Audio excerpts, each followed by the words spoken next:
তো প্রথমে একটু প্রাথমিক ধারণা দিই আমি। আসলে আজকে আমাদের টপিকটা ছিল কি, আমি বলেছিলাম আগে, মনে আছে কারো?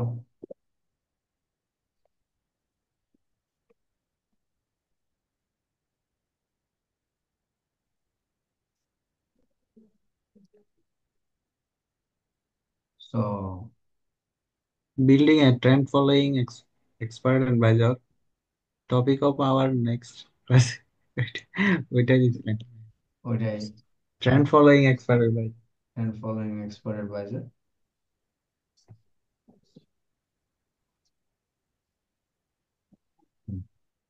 তো আচ্ছা, let us discuss uh, a bit about trend following strategy। আসলে MQL4 স্টুডেন্টদের জন্য, যারা MQL4 প্রোগ্রামিং শিখতে চায়, সো একটা অ্যালগোরিদমিক ট্রেডিং স্ট্র্যাটেজি কোড করার জন্য মুভিং এভারেজ এবং ATR বা মুভিং এভারেজ রিলেটেড জিনিসগুলো দিয়ে স্টার্ট করলে তাদের ফাউন্ডেশনটা স্ট্রং হয়, বিশেষ করে টেকনিক্যাল ইন্ডিকেটরসে। কারণ আমরা যদি এজ এ প্রোগ্রামার করি, বেশিরভাগ টেকনিক্যাল ইন্ডিকেটরস কিন্তু মানে মুভিং অ্যাভারেজকে বেস করেই তৈরি।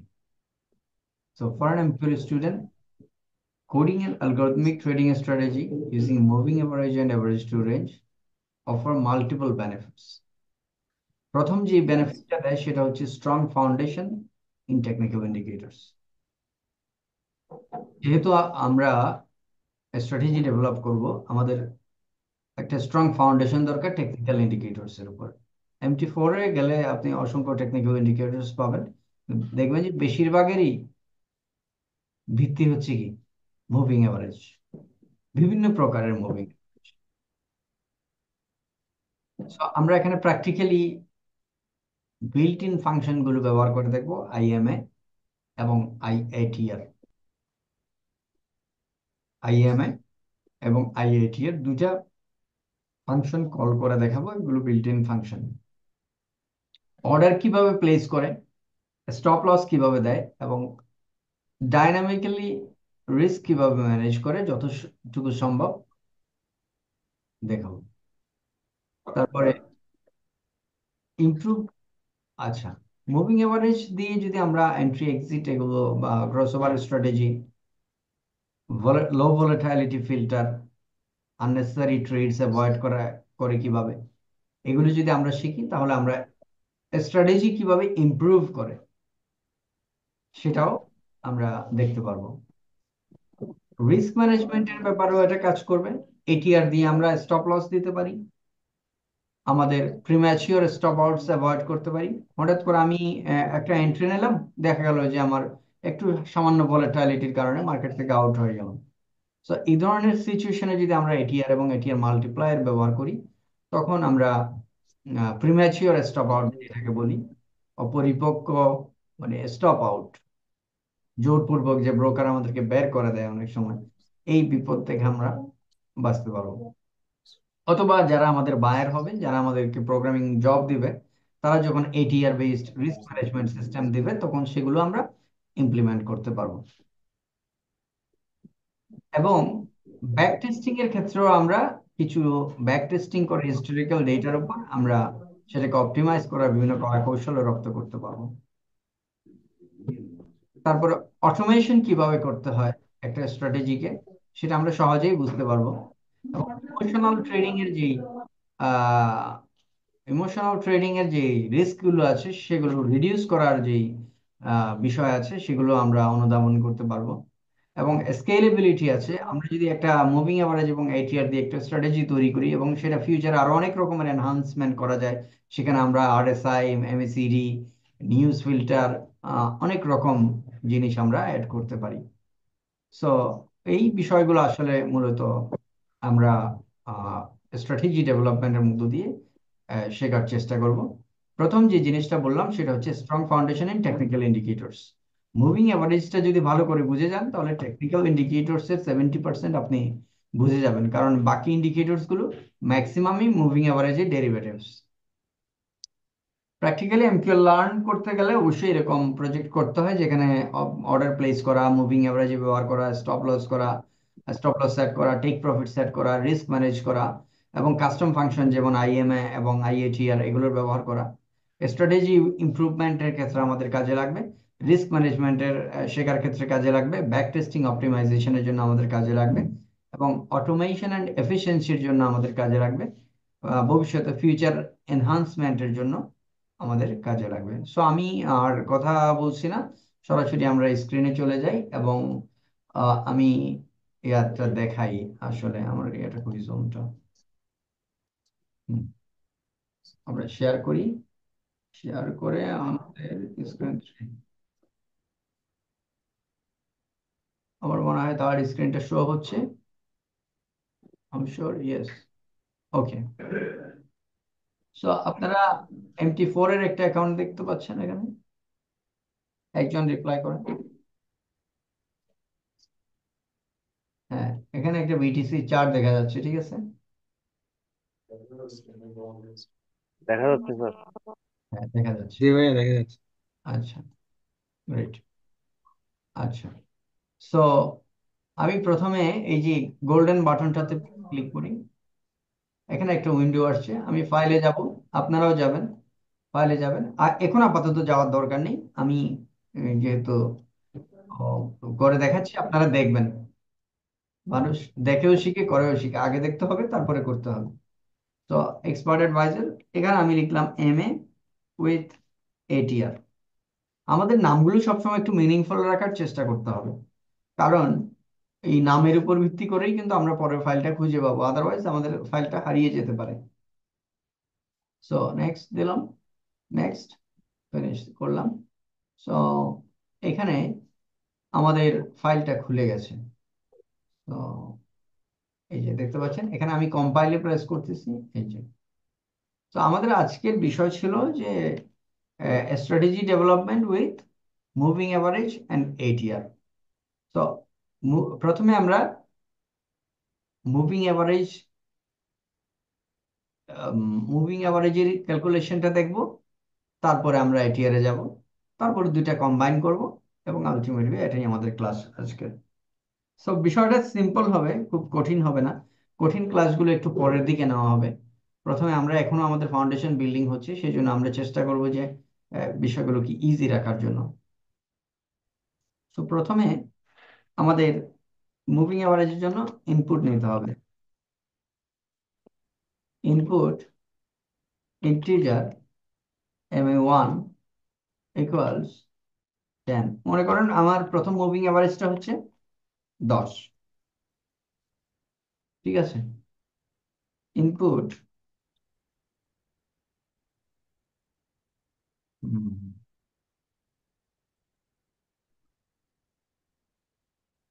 মুভিং অ্যাভারেজটার হিসাবটা হবে আমার অ্যাপ্লাইড প্রাইসের উপর। ফর এক্সাম্পল, মুভিং অ্যাভারেজ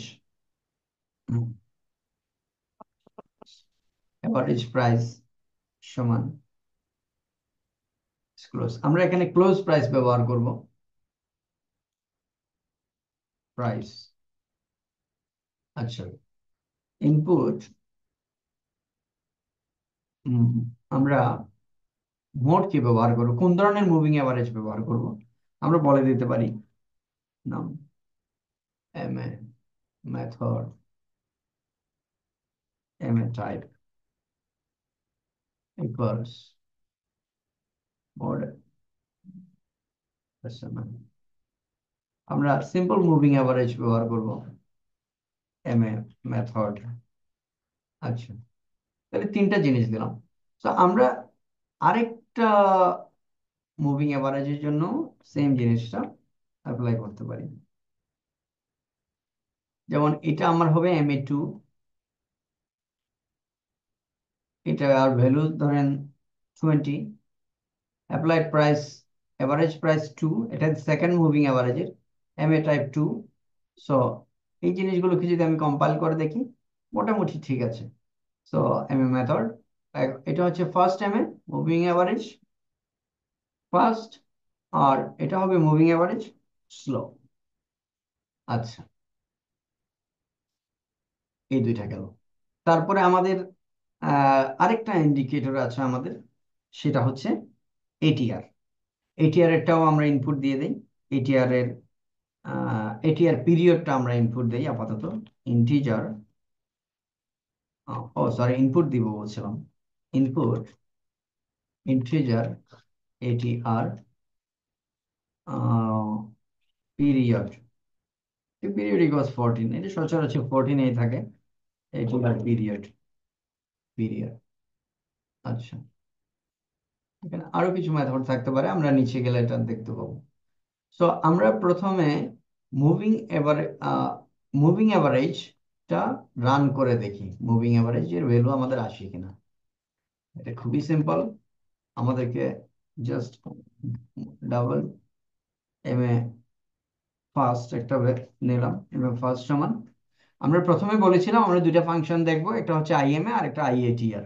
তো আইএমএ দিয়েই আমরা প্রথম মুভিং অ্যাভারেজ, এই যে আমি যখন আই আই লিখলাম, এখানে এম লিখলাম, এ লিখলাম, এটা কালার চেঞ্জ হয়ে গেছে। আমি যখন প্যারেনথেসিস দিলাম, এই যে আমাদের ইন্ডিকেশন ইয়াগুলো দেখা যাচ্ছে, মানে ভেরিয়েবলস গুলো লেখার জন্য একটা হিন্ট দেখা যাচ্ছে। আচ্ছা, তো আমরা এখানে সিম্বলে কি দিব?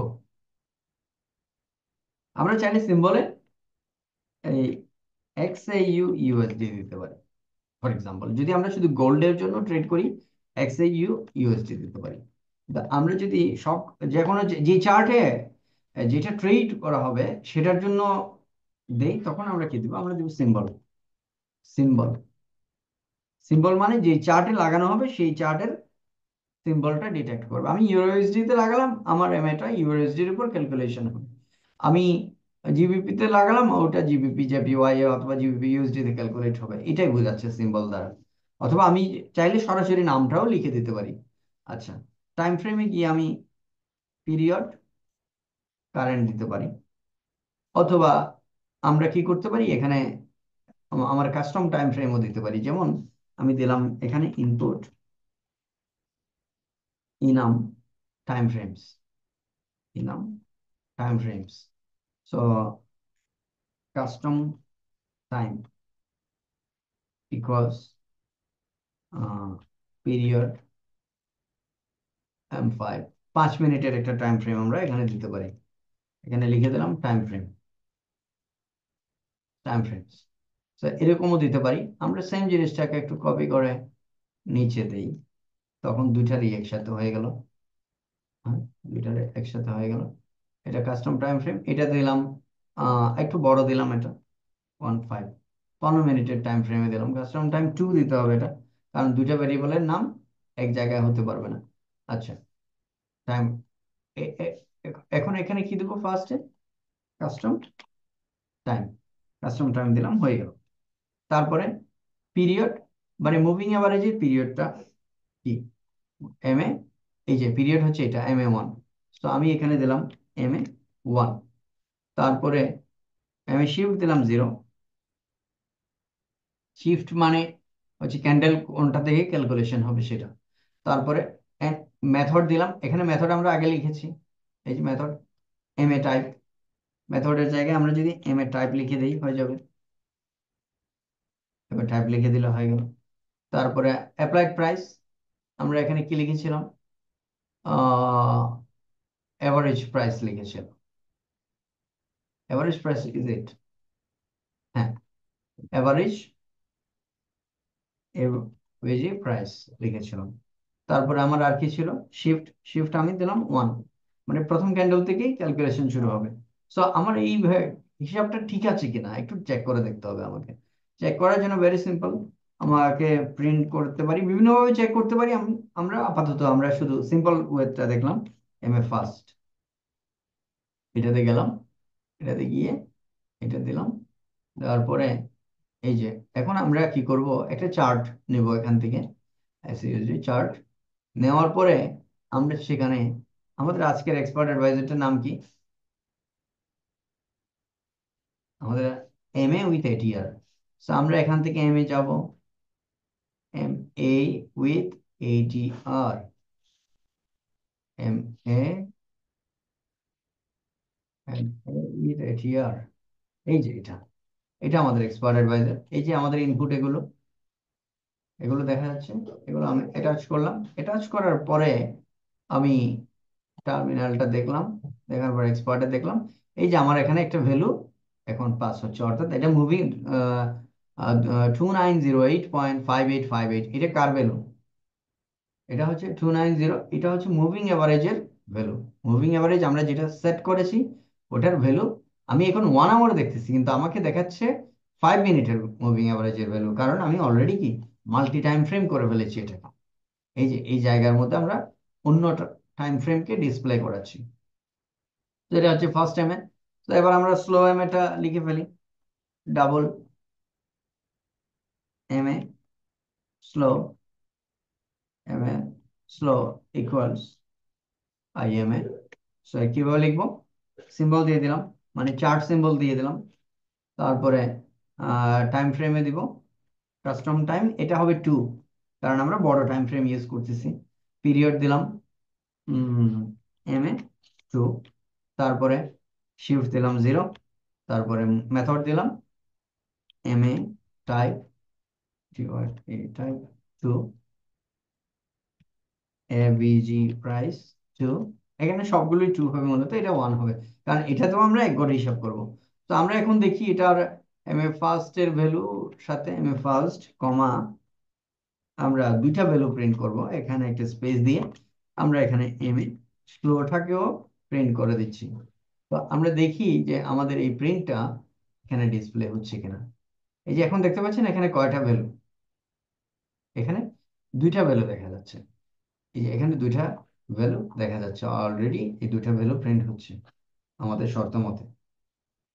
তাহলে আমরা মুভিং এভারেজটাকে ক্যাচ করতে পেরেছি, এবং মুভিং এভারেজটাকে, এবং এখন আমরা দেখবো আমরা এটিআর কে ক্যাচ করতে পারি কিনা। সো এটাও ভেরি সিম্পল। আমাকে একটা ভ্যারিয়েবল নিতে হবে, কারণ ভ্যারিয়েবল না নিলে আমি ডাটাটা রাখবো কোথায়? এই জন্য আমাকে একটা ভ্যারিয়েবল নিতে হবে। এর লিখলাম মাই এটিআর, না আমার এটিআর ভ্যালু এখানে থাকবে এটিআর। সো আমি ফাংশনটা লিখলাম আইএটিআর, আইএটিআর লিখে সিম্বল মানে কি বলেছি বুঝতে পেরেছেন? সিম্বল, সিম্বলটা লিখলাম।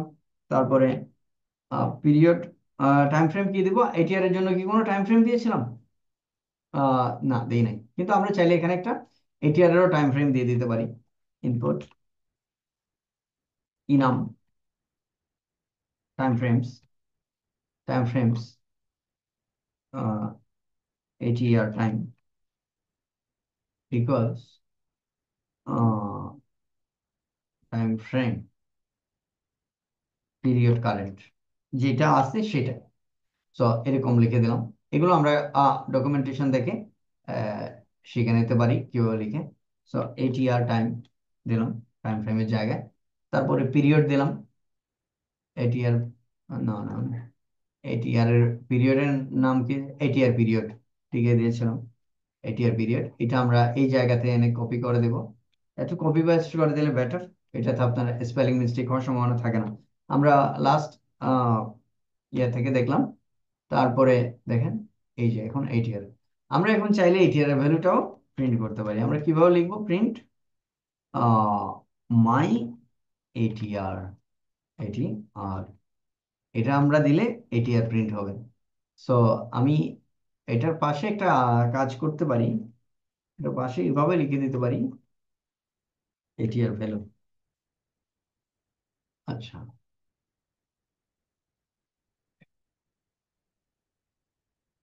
ও সরি, এটিআর ভ্যালু। সো এখন দেখেন এই যে এখানে কি আসছে, প্রথমে দুইটা এম এর প্রাইস আসছে, তারপর এটিআর ভ্যালুটা আমরা দেখতে পাচ্ছি। এই যে এটিআর 7.8, হ্যাঁ, এই এটিআর ভ্যালুটা দেখা যাচ্ছে। সো আমরা লাকিলি ফরচুনেটলি মুভিং অ্যাভারেজের ভ্যালু আমরা ধরতে পেরেছি, এবং এটিআর এর ভ্যালু আমরা ধরতে পেরেছি, এবং এগুলোকে আমরা কি করব? একটা ট্রেডিং লজিকের মধ্যে ইমপ্লিমেন্ট করব এখন। আচ্ছা, কারো কোনো প্রশ্ন থাকলে আমরা এর পরের সেশন আলোচনা করব। আমি এটা তৈরি করে যাই, আদারওয়াইজ আমাদের সময় কি হবে, কাভার হবে না। সো এরপরে আমরা যাচ্ছি বেসিক ট্রেডিং লজিকে। তো আমাদের এখানে আর কিছু জিনিস দরকার। এর মধ্যে একটা হচ্ছে আমাদের লট সাইজ দরকার, কারণ আমি যখন একটা ট্রেড প্লেস করতে যাব আমার একটা ভলিউম লাগবে, আদারওয়াইজ আমি কিসের উপর ভিত্তি করে ট্রেড দেবো, আমার ব্যালেন্স লাগবে, ভলিউম লাগবে, etcetera. So input double take prof sorry lot size, equals 0.1। আমি সাপোজ 0.1 লট সাইজ নিলাম। Lot size input double take profit equals 100 দিলাম। টেক প্রফিট পয়েন্টস 100 দিলে কম হবে, আমি গোল্ডে যেহেতু রান করবো এটা 1000 দিলাম। তারপরে আসেন input double stop loss, equals 1000 দিলাম, just for testing purpose. Stop loss দিলাম। তারপরে আমাদের আরেকটা জিনিস দরকার, ম্যাজিক নাম্বার। এটা হচ্ছে ইন্ডিভিজুয়াল ট্রেডগুলোকে আইডেন্টিফাই করার জন্য, এবং বিভিন্ন কারণে এটা লাগে। আহ, প্রথম কাজ হচ্ছে মূলত ট্রেডের সেটকে আইডেন্টিফাই করার জন্য। সাপোজ স্পেসিফিক কিছু ট্রেডকে স্পেসিফিক ম্যাজিক নাম্বারের আন্ডারে রাখা যায়। সো ইন্টিজার ম্যাজিক নাম্বার, এটা একটা বাধ্যতামূলক জিনিস। এটা না থাকলে আমরা এমকিউএল ট্রেড বসাতে পারবো না। ম্যাজিক নাম্বার ইকুয়ালস 1 2 3 4 5, এটা লাগবেই। আচ্ছা, তো এই বেসিক জিনিসগুলো দিলাম। এখানে আরো বিষয় আসতে পারে, এটা আমরা একটু পরে দেখবো, বাট আপাতত এগুলোর উপর ভিত্তি করে আমরা লজিকটা দাঁড় করানোর চেষ্টা করি।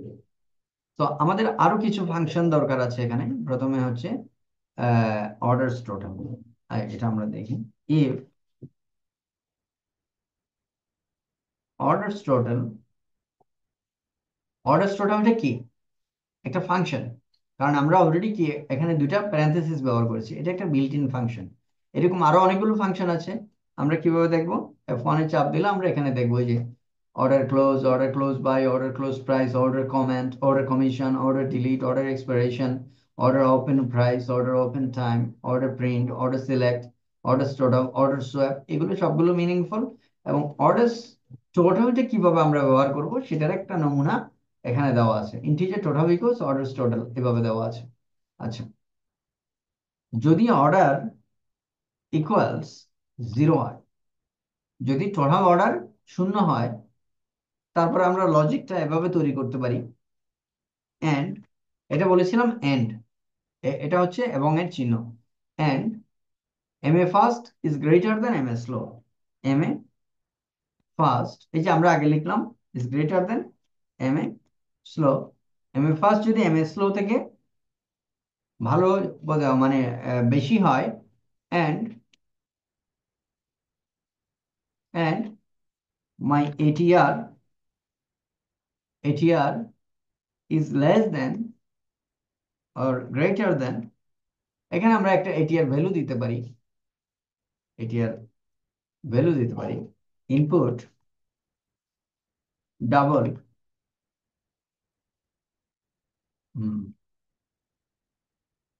ম্যাক্স অ্যালাউড ATR, অথবা আমরা বলতে পারি যে ATR থ্রেশহোল্ড, মানে ATR এর একটা সীমারেখা, ইকুয়ালস 1.2345। ATR এভাবে হবে, ATR থ্রেশহোল্ড, এভাবে দিতে পারি। সো যদি আমাদের এটিআর এভাবে হয়, is greater then ATR threshold, এরকম ভাবে আমরা এটাকে সেট করতে পারি। তারপরে তখন আমরা কি করব, যদি অর্ডার টোটাল এটা হয় M A fast M A slow থেকে বড় হয়, এটিআর যদি এরকম হয়, তাহলে আমরা একটা বাই কমান্ড দিতে পারি। For example, integer buy ticket equals order send. তো আমাদেরকে প্রথমে সিম্বল দিতে হবে। সিম্বল আমরা চাইলে কাস্টমও দিতে পারি, তারপরে একটা কমান্ড দিতে হবে ওপি বাই। এগুলো সব ডকুমেন্টেশনে আছে। এবং লট সাইজ আমরা এখানে লট সাইজ থেকে দিয়ে দিব। তারপরে প্রাইসটা হচ্ছে আস্ক, কিনতে গেলে আমাদের আস্ক প্রাইসে করতে হবে, বেচতে গেলে বিট প্রাইসে। আচ্ছা, স্লিপেজ 0। স্টপ লস হচ্ছে ask minus stop loss into point. আমরা একটা পয়েন্টে হিসাব করব। তারপরে টেক প্রফিটটা হচ্ছে আস্ক প্লাস আজকের সাথে যোগ করতে হবে আর কি, টেক প্রফিট ইন্টু পয়েন্ট। তো আমাদেরকে এই ভ্যালুগুলো পয়েন্টে দিতে হবে। তারপরে স্ট্রিং বাই অর্ডার, তারপরে ম্যাজিক ম্যাজিক নাম্বার, তারপরে এক্সপিরেশন 0 এবং কালার নান। এভাবে আমরা দিয়ে দিলাম। সো আমাদের বাই অর্ডারটা হয়ে গেল। বাই অর্ডারটা হয়ে গেল। আমরা এই দুইটা জিনিস আমাদের এখন আর প্রয়োজন নেই, এগুলো আমরা ডিলিট করে দিলাম। শেষ। তাহলে আমাদের এই যে মুভিং অ্যাভারেজ, দুইটা মুভিং অ্যাভারেজকে এভাবে লজিকের মধ্যে আমরা ফিট করে কি করলাম, একটা বাই অর্ডার প্লেস করলাম। তো এই জিনিসটা আমাদের রান করে কিনা সেটা একটু দেখতে হবে। তো এটা আমরা কিভাবে দেখবো, এটা দেখার জন্য আমাদেরকে প্রথমে যেতে হবে এখানে এমএ উইথ এটিআর, এটা অলরেডি ফেলে দিয়েছে। সো আমরা কি করব, এখানে 1000-এর জায়গায় 5000 পয়েন্ট দিব, 5000 পয়েন্ট দিব। তারপরে আমরা এই যে আরেকটা অর্ডার আমরা দেখলাম, আমাদের শর্তগুলো সম্ভবত মিলে গেছে এবং সেই কারণে আমাদের শর্তগুলো মিলে গেছে এবং সেই কারণে এখানে একটা অর্ডার অলরেডি প্লেসড হয়ে গেছে। যদি এভাবে না হয় আমরা কিভাবে দেখতে পারি, আমাদেরকে এমএ উইথ এটিআর এ যেতে হবে। হুম, তারপরে আচ্ছা এখান থেকে যেতে হবে, এখানে রাইট ক্লিক করে এক্সপার্ট অ্যাডভাইজরে যেতে হবে। স্ট্র্যাটেজি টেস্টারে গেলে এরকম একটা অপশন আসবে। অপশন আসলে আমরা মিনিট কমাই দেব, তারপরে আমরা এখানে সেটিংটা করে দিব। সেটিংটা করলে এরকম একটা অপশন আসবে। অপশন আসার পরে আমাদেরকে এখানে ইনপুটে যেতে হবে। ইনপুটে গিয়ে আমাদের এখানে বিষয়গুলোকে সেট করতে হবে। তারপরে এখানে আমাদের সাপোজ আমি এখানে 10,000 করে দিলাম টেস্টের সুবিধার্থে, 10,000 করে দিলাম। তারপরে আমরা এটিআর থ্রেশহোল্ড দিলাম, আহ, যাই হোক একটা দিলাম। সো এই ভ্যালুগুলো আপনারা টেস্ট করে দেখতে পারবেন, ডিফারেন্ট ভ্যালুর জন্য ডিফারেন্ট কন্ডিশন অ্যাপ্লিকেবল হবে। সো আমি ওকে দিলাম। ওকে দেওয়ার পরে আমি স্টার্ট করলাম। স্টার্ট করলে এখানে একটা চার্ট শুরু হচ্ছে। এই যে চার্টটা যদি আমি এভাবে ভিজুয়াল মোডটা যদি করি, এই যে এখন কি হচ্ছে,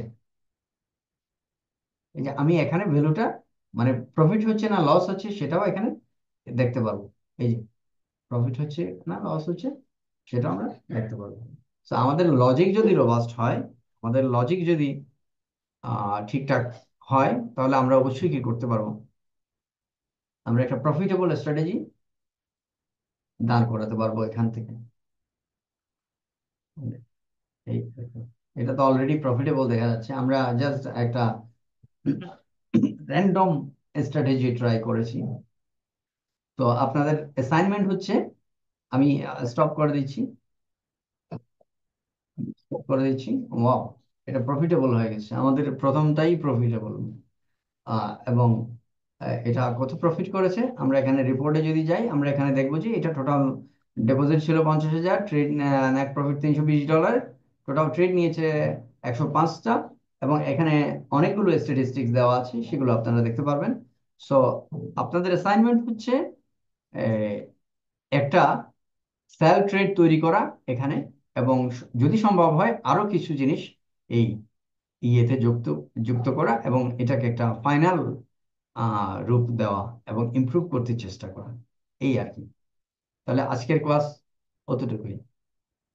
ঠিক আছে, আমরা 10 মিনিট পরে এই বিষয়ে একটু ডিসকাশন করব এবং কোয়েশ্চেন থাকলে সেগুলো ক্লারিফাই করার চেষ্টা করব। ঠিক আছে।